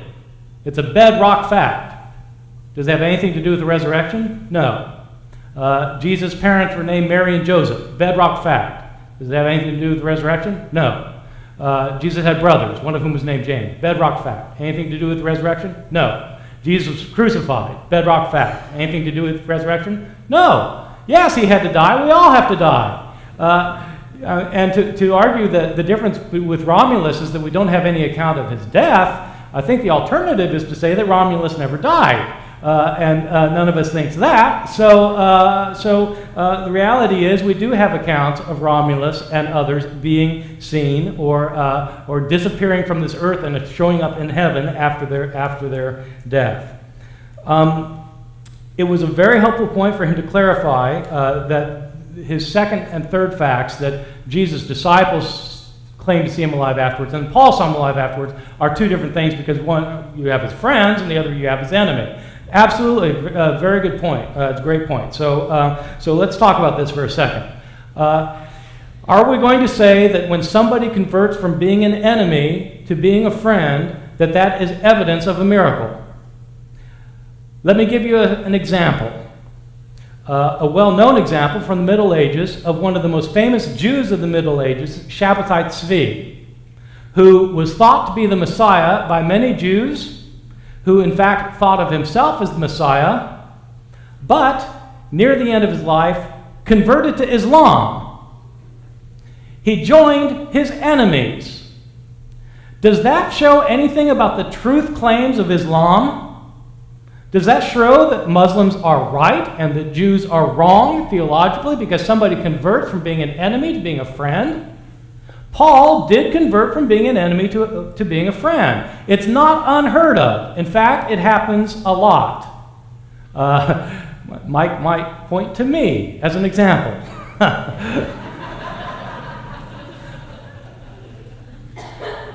The other interesting thing in Mike's recent rebuttal was that it came out that there are other things lurking behind the scenes when it comes to what he considers to be historical evidence of the resurrection. He didn't mention these things in his beginning speech, and so I haven't referred to them in my rebuttal, which is in contrast, by the way, with Mike attacking my wishful thinking hypothesis that I haven't talked about because it's not the position I'm taking. So his rebuttal of it is somewhat beside the point because it's not what I'm arguing. Mike, on the other hand, appears to have a couple things lurking behind the scenes that he's seeing as evidence. The 2 things that he's relying on are the reliability of our sources and the fact of an empty tomb. This became clear in his rebuttal, and I don't want him to deny it because I just heard him talk about them. When I talked about Apollonius, he said the difference is that with Apollonius we have late sources, they are not eyewitnesses, and they are biased. That's what he said. Now, That's what I said about our sources for the resurrection of Jesus, and he said it was irrelevant. Now, it's either relevant or it's not relevant. If it's relevant, then you have to discount the Gospels, and if it's irrelevant, you cannot discount the sources for Apollonius. With respect to apparitions, he acknowledged that there are apparitions. He has friends who have had apparitions. In other words, we know that apparitions are historical phenomena. They are well established, that people have visions of people who have already died. I'm arguing that Jesus' followers had visions like the visions his friends have had. These are historically documented. They can be historically documented because they're events that transpire.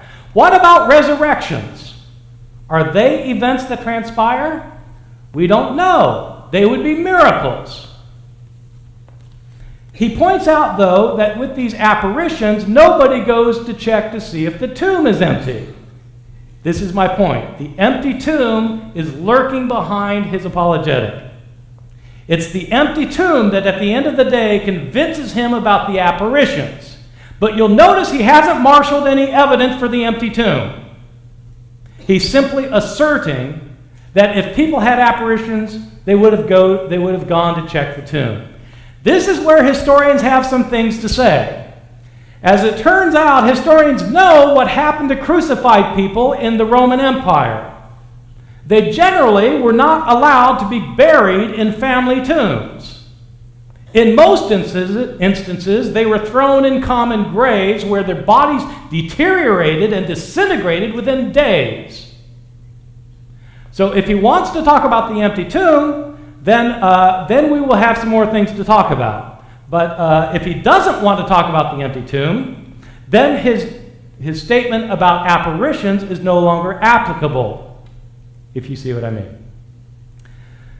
Mike has pointed out that historians need to consider their bias. Let's talk about biases for a minute. Mike is a believing, conservative, evangelical Christian who believes in his heart of hearts that Jesus was physically raised from the dead. He approaches his historical study with that as his firmly held belief. I too once believed that, and I approached my study of the New Testament with the same belief. The results of my scholarship led me to renounce my former beliefs. And I have to say, I left the evangelical fold kicking and screaming. I did not go easily. I wanted to hold on to my faith. I tried to hold on to my faith. I did everything I could to hold on to my faith, but I got to a point where I realized that the historical evidence did not support my faith. I did not go with my personal bias. Quite the contrary, I ended up changing my mind despite my bias. So it won't do to say that I'm biased against the resurrection, because for the majority of my adult life, I believed in the resurrection and wanted to believe in the resurrection and tried to believe in the resurrection. Mike, on the other hand, has wanted to believe in the resurrection, and he does believe in the resurrection. Which of us is taking a historical approach? I'm not disputing Mike's beliefs or your beliefs. The vast majority of you believe that Jesus was raised from the dead. What I'm arguing is that that belief of yours is not founded on historical evidence. The resurrection of Jesus, if it happened, goes beyond anything like historical evidence. Historical evidence cannot establish the resurrection. It is a faith claim. It is a claim that there is a God who is in control of this world, who created this world, who sent his Son into the world and raised his Son from the dead. Those are theological statements. I'm not saying they're true or false. I'm saying they're not historical.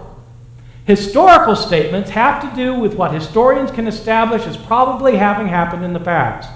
Historians can be believing Christians, they can be Jews, they can be Muslims, they can be Buddhists, they can be heathens, they can be apostates, they can be atheists, they can be agnostics, they can be all of the above.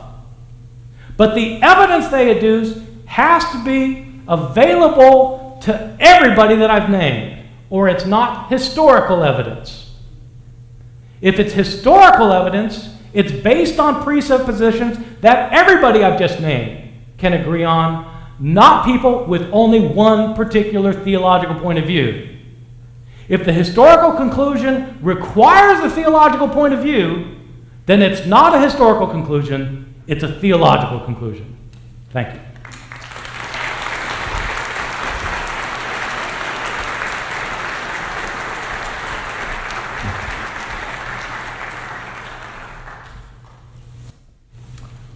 Okay, well, excuse me, can we, can we start over on that one?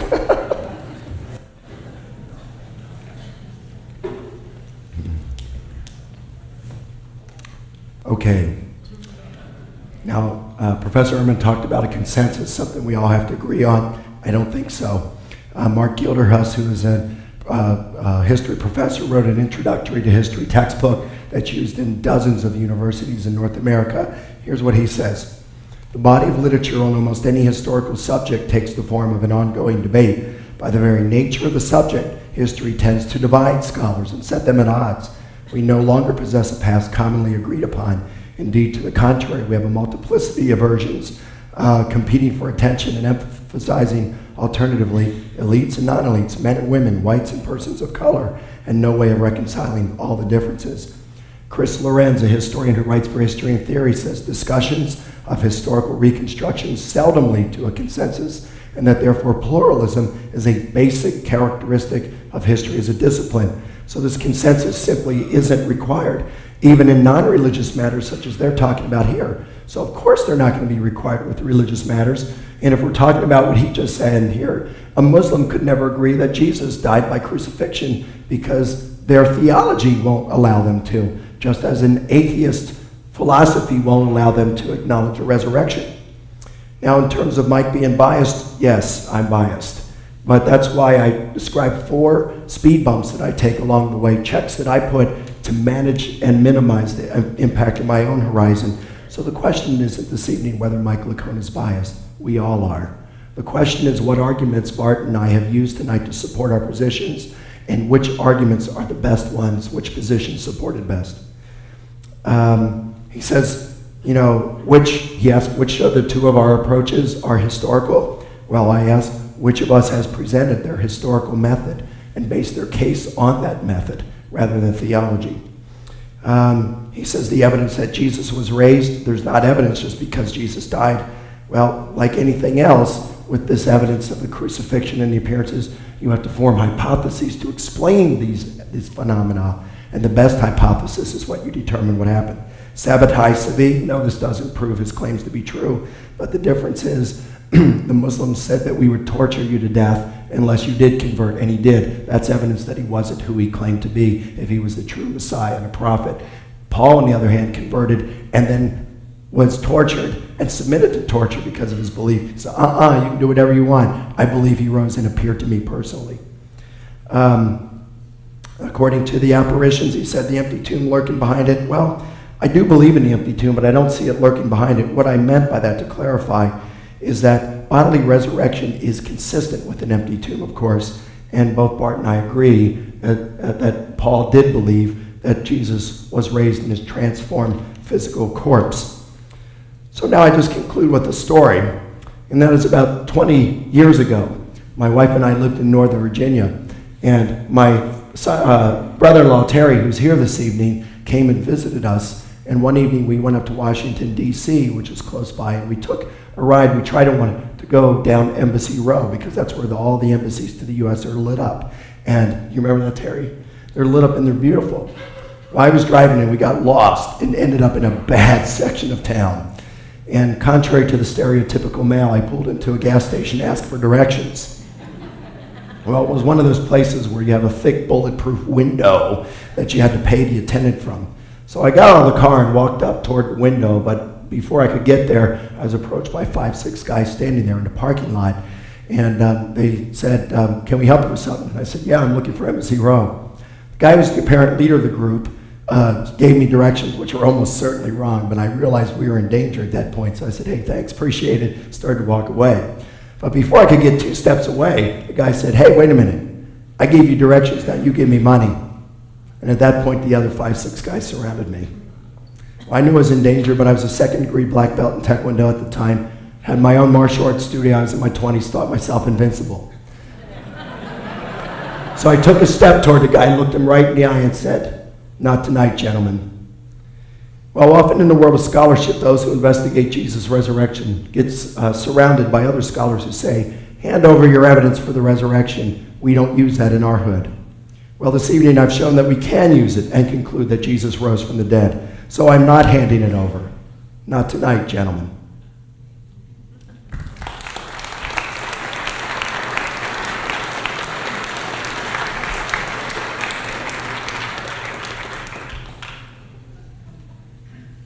God, I wish I had a nice story to end with.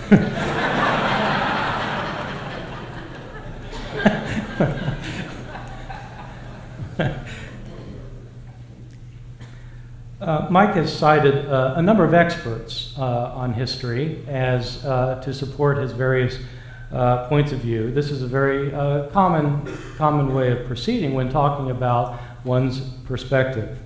I want to just kind of stress a subsidiary point, which is that I hope that you all, as we say where I live, you all, I hope you all realize that expert opinion is opinion. Mike's opinions are his opinions, my opinions are my opinions, the people he quoted are their opinions. Opinions are not evidence. Expert opinions are not evidence. 2,000 years ago, if you would have asked the scientific experts about the solar system, you would have gotten a particular point of view. The fact that it was an expert opinion has nothing to do with the reality of the case. You yourself have intelligence, and you should use your intelligence to weigh the pluses and minuses of what we've been talking about. Mike has stressed, rightly so, that there are data in history and that you need hypotheses to explain them. The reality is you don't need the hypothesis of the resurrection to explain the 3 data that he continually has stressed. You don't need a resurrection to explain that Jesus was crucified. He was crucified whether or not he was raised from the dead. The crucifixion is not evidence of a resurrection. The visions that his disciples had need to have some kind of hypothesis, and I've given you one. Namely, that people often have visions of people, of those who have died that they're close to and that they love and that are dear to them. Mike acknowledges that that happens. It may have happened in the time of Jesus. It may have happened to his disciples. That at least is plausible. It's a historical hypothesis that I have. Is it more probable than the hypothesis of the resurrection? Well, historically speaking, yes, it's more plausible and more probable because we know this sort of thing happens all the time. So if you're just talking in terms of probabilities, it's the more probable hypothesis. Does the conversion of Paul require the resurrection of Jesus? No, it requires that Paul came to think that Jesus got raised from the dead. That's historically certain, I think, that Paul thought that Jesus got raised from the dead. Yes, that's certain. Was Paul historically right? We have no historical grounds for saying that Jesus was raised. He may have been raised. He may not have been raised. What we're asking is whether history can demonstrate it. And the reality is that it can't, simply because of the nature of the case.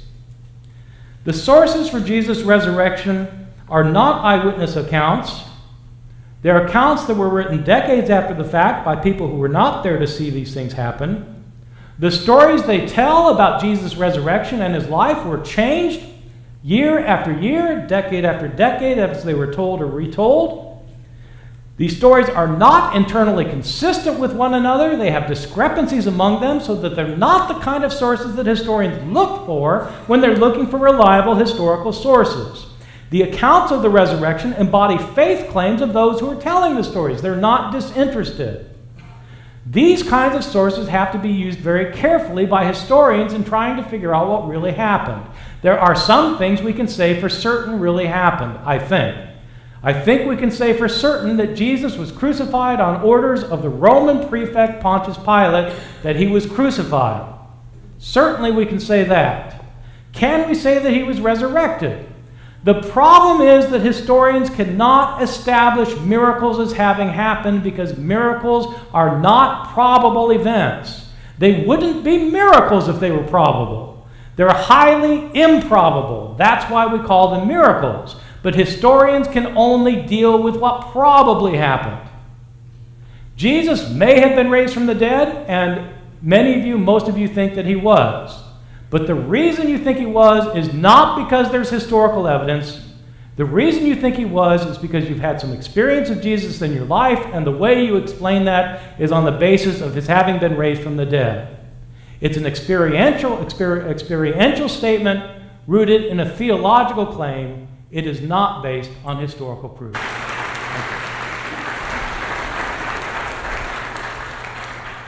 We have 7 questions, and 3 of them are for Dr. Ehrman, 3 of them are for Mike Licona. I'm sure they're questions that they have not faced before, so we will trust their ability to respond immediately to the question after a moment of reflection or so. Then we have a 7th question that simply asks for their opinion on this one issue, and we'll ask both of them to respond to that one. In fact, they're all addressed to the gentleman in each of the questions. So this one's to Dr. Ehrman.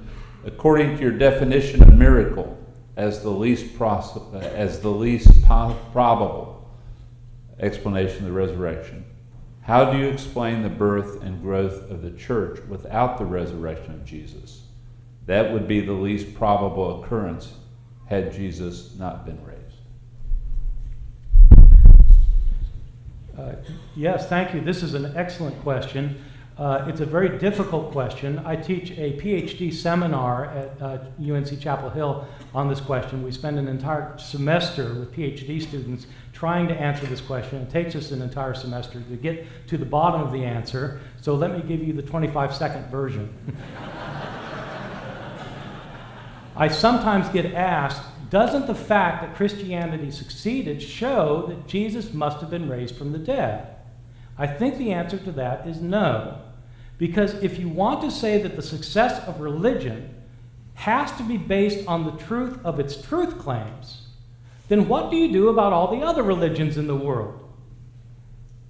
Is Islam true because it succeeded? Is Hinduism true because there are so many millions of Hindus?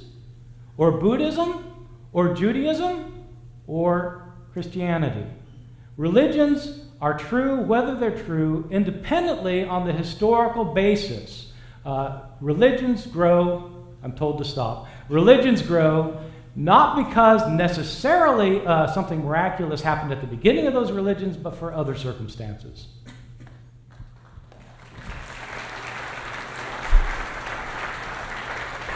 And a question for Mike Licona. How significant is it that women are called as witnesses to the resurrection? Yes, if you'd like to. I would allow you a 30-second response to either response.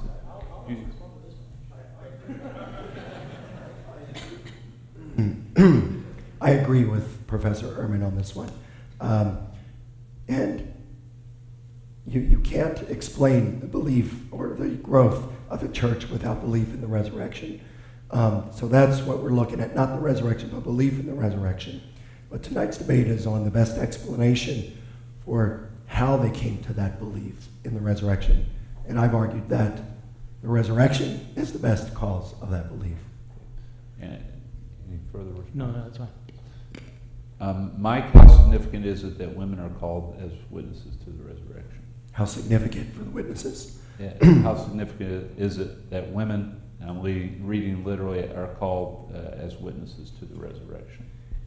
Well, that has to do with the empty tomb, which I haven't argued this evening, because it's the empty tomb. One of those facts that belongs to historical bedrock. I believe it, but I haven't included it because of that. So I do think it's significant. However, the women, because they, a woman's testimony in the first century was not regarded very highly, and In fact, most Jews thought that it was men who would be the recipients of divine revelation, not women. So this double type of embarrassment there, plus the fact that it's in a patriarchal society, the men are cowering behind closed doors. If you were making this up in the first century, you just would not have made this up if you want them to follow and believe in the resurrection. 30 seconds? Sure, okay. This is a really interesting argument that a lot of people have made, that nobody would have made up the idea of women discovering the empty tomb, because as Mike is saying, women were not seen as credible witnesses. There are several problems. First of all, Paul is our first witness to the resurrection. He mentions the resurrection appearances, and he never mentions any women. The first source that mentions any women is the Gospel of Mark. But you have to ask, is Mark unbiased when he's talking about women? Mark has an overarching emphasis that nobody could understand who Jesus was. His family doesn't understand who he was. The Jewish leaders don't understand who he was. The disciples don't understand who he was. The only one who understands who Jesus was in this gospel are the demons and the centurion who crucified him. So who's going to discover the empty tomb? It's not going to be his family or the religious leaders. It's going to be people on the outside. It's women. In other words, this fits a particular mark and motif, so it's somewhat questionable as a historical datum. Thank you. Let's give them, how much time are you giving them for these questions? Let's give them at least 2 to 3 minutes, if you don't mind. Dr. Ehrman, one of the criteria, this thing's acting up on me a little bit. One of the criteria given for evaluating evidence were independent accounts. Doesn't the fact that some of the accounts are difficult to reconcile, and I assume the Gospels are meant here, indicate that they were independent? Aren't these discrepancies similar to what one would find between witnesses in a courtroom? Excellent question. Did everybody hear the question? Here. Okay. I pointed out you need independent witnesses for historical evidence.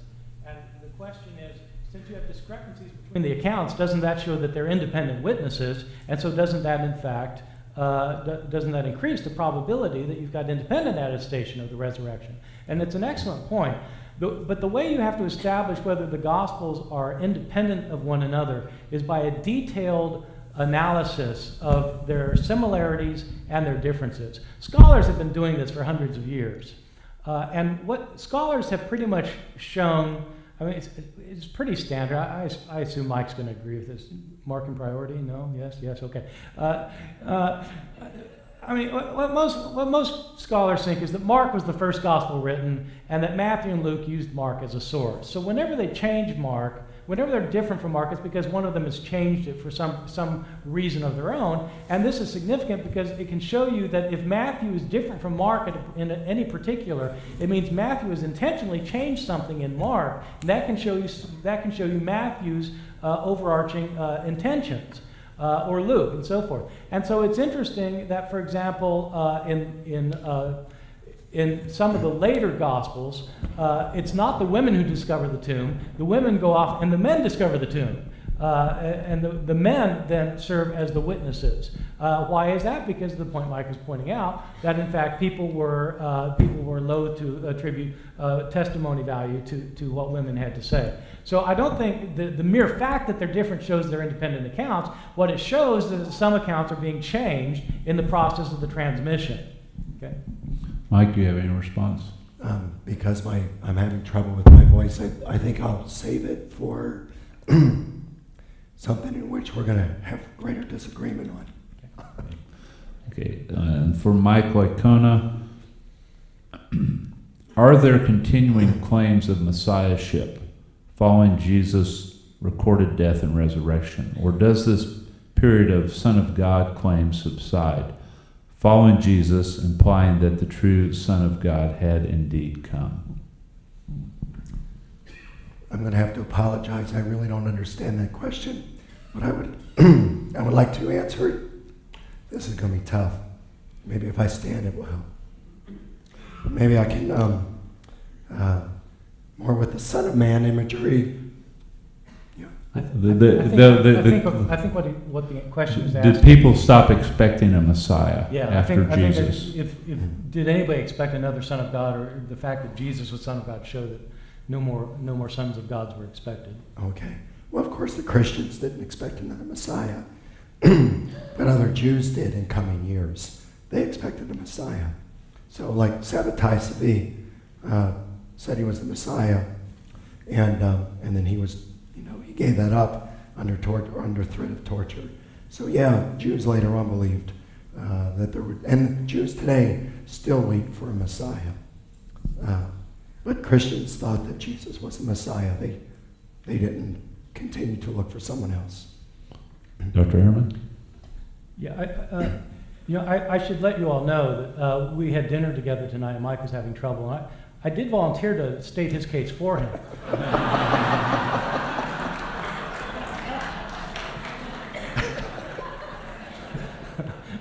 Okay, we'll go to the next question.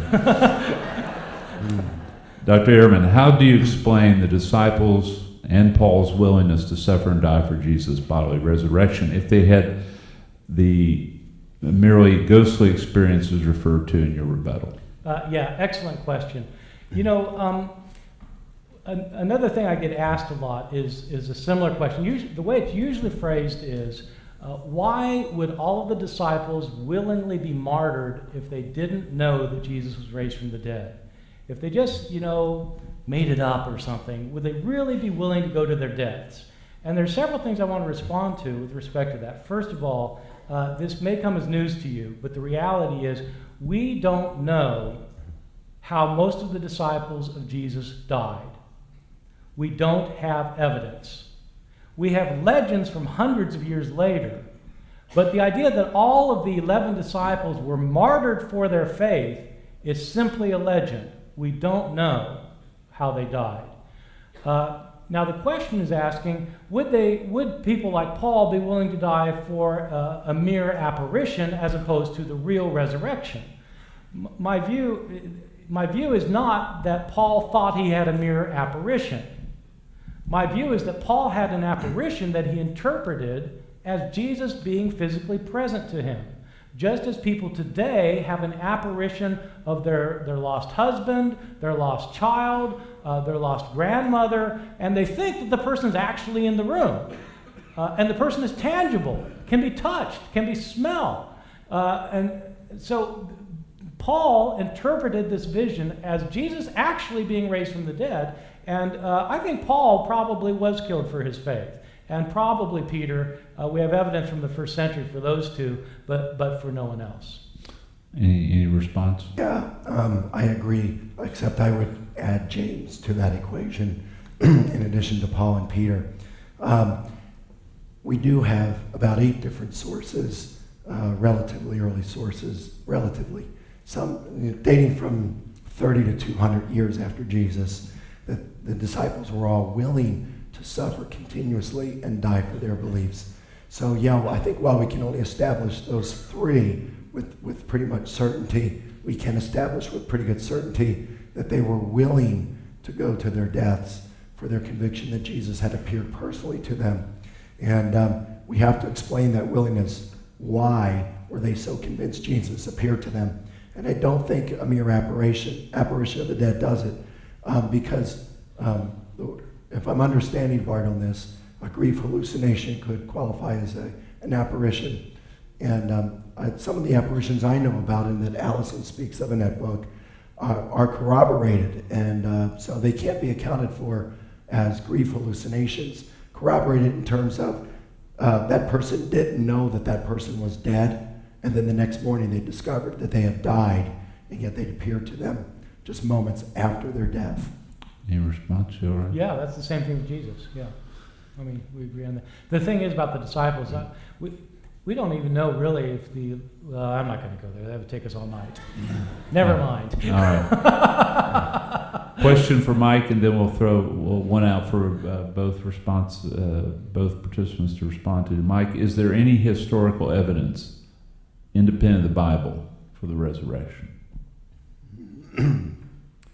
Well, it depends. I think we could look at something like Tacitus, who in his Annals, book 15, section 44, talks about how after Pilate had crucified Jesus, that Christianity was checked for the moment, and then it broke out again in Judea, where the evil, mischievous superstition started. I think this just shows a consistency with what we find in in the Gospels and Acts. Same thing with Josephus, in a disputed passage, but most Josephus scholars agree that Josephus mentions Jesus in that passage, that he was crucified by Pilate, and that his disciples continued to follow him. So in a strict sense, I'd say, no, we have to look at the New Testament as ancient documents here, and that I could look at the Quran and I don't believe it's divinely inspired, but I still can, as a historian, look at different things and conclude different things, such as there's one surah that has Jesus and God talking, and God says, did you tell them you're my son, or did you tell them that you, Mary, and me are God's? And Jesus says, no, far be it from me. You know I never said that. I've only said I'm your servant. Well, I don't believe that conversation happened, but it tells me that Muslims and Christians were having this debate on who was Jesus. Is he divine or just a man? And same thing with the New Testament. The case I've given this evening wouldn't assume at all divine inspiration. We could look at it simply as an ancient compilation of 27 different sources, ancient sources, and make our conclusions based on that. Dr. Ehrman. Yeah, it is a really good question. People are surprised to know how little information we have about Jesus outside of Christian sources from antiquity. You would think you'd have, birth records or accounts of the trial, or his enemies talking about him, or Roman officials saying something. In fact, nobody says anything about him during the entire first century, except for Josephus, the Jewish historian, who has 2 references to him. Within 100 years of Jesus' death, he's only mentioned 4 times in any non-Christian source. In Tacitus, the reference Mike was giving, in Pliny the Younger, 3 years earlier, and possibly in Suetonius, the Roman historian, and in Josephus. Josephus has 2 references, so there's 5 references to Jesus.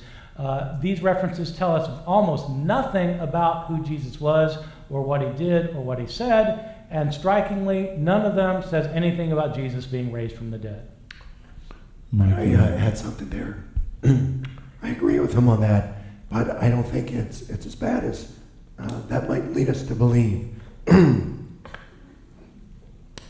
Roman emperor at the time of Jesus' ministry, for him, we have just as many non-Christian sources, as many non-Christian sources who mention him within 150 years of his death as we have of Jesus. Non-Christian sources who mentions him within 150 years of his death. And Caesar Augustus, the most prominent emperor of Rome, we only have 4 primary sources that mention him, and most of these are more than 100 years after his death. One last question, a response from both sides. I'll read it to each of you. Your response: both John and Mark are correct about the Passover meal, because the Messiah honored the Passover of Yahweh as written in Leviticus 23 on the 14th of Abib, whereas the rabbinical Jews celebrate the Passover on the 15th of Abib. Do you agree? Yeah, Mike, do you agree? I feel like I'm in my PhD exam again. I don't know about you. Okay, so let me tell you what that meant. The problem is Mark explicitly indicates that Jesus celebrated the Passover meal. John explicitly indicates that he was crucified the day before the Passover meal. And so the question is saying that there different groups of Jews celebrated the Passover meal on 2 different days, so both Mark and John could be right. On the surface, that sounds plausible, but the reality is Jews in Jerusalem in the first century did not celebrate Passover on 2 different days. They celebrated it on 1 day, because there was only 1 day that the lambs were killed in the temple on the day of preparation for Passover. John says that's the day that Jesus was killed, on the day of preparation. Mark says he was killed the next day, and so there's an inconsistency. Mike. I do. Oh, man. Maybe I should type it in and you can see it on the screen. I do hold to biblical inerrancy.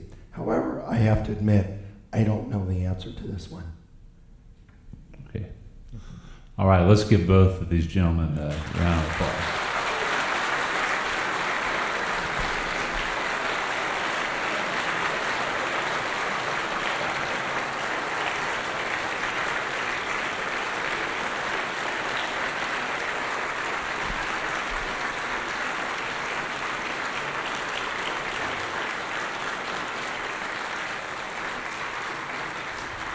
Thank you for coming tonight, and again, for all those who are in remote locations, we apologize for you not having a upfront personal experience. So, but if you'll leave us information with a remote note, we'll be happy to get you in DVD, and those will be available within a week or so. Thank you very much for coming.